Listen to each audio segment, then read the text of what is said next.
the medulla oblongata. Now, please remember, when you write the word medulla, you need to finish it with oblongata. You cannot just say medulla, because there are other pieces of your body that also, you've got a medulla in your cortex, a medulla in your kidneys. Right. You've got, other medullas in your body. You got to tell me which one we're talking about. All right. So the medulla oblongata is part of your hindbrain. All right. It begins right at the base of your skull in the foramen magnum. That's the hole in the base of your skull, right at the top of the spinal cord. And it is really, the only way to tell that it's there is that it's a little bit thicker. Okay. This one's big claim to fame is that it connects your entire lower body with your brain. Everything has to pass through there.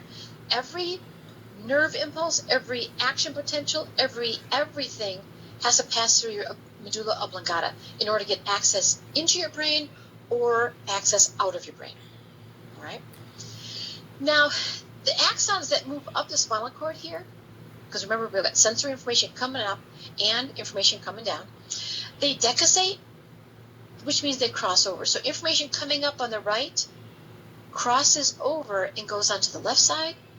Information that comes up on the left crosses over and goes to the right side. So the two hemispheres of your brain, do you remember what that little piece of information is that connects the two hemispheres? It's two words. Longitudinal vision. That is the line that separates the two. What is that little piece that connects the two? It's a sulcus. Corpus call something? Oh, that's very nice. Corpus callosum, yes. So when I come up and I cross over to the other side, so when you lift your right hand into the air, that information comes up the right side of you and then crosses over to the left. Everything crosses over in your brain. Your brain is very complicated, but everything crosses over. Okay? So we have what are called pyramids in your medulla oblongata. That's these little sections right at the top here. So this is the part that crosses over. And then these pyramids, they contain descending fibers, motor signals. So your brain has already decided something and is now sending a message to your hand, a motor signal. All right? We have the olivary nucleus. That's what they call the olives. Okay. That takes information that came up the spinal cord to the cerebellum. And then we have what's called the reticular formation. All right?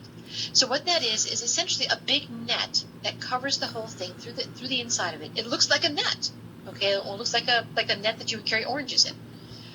And this helps control all of your cardiac working, your vasomotor, which is your dilation, your respiratory center,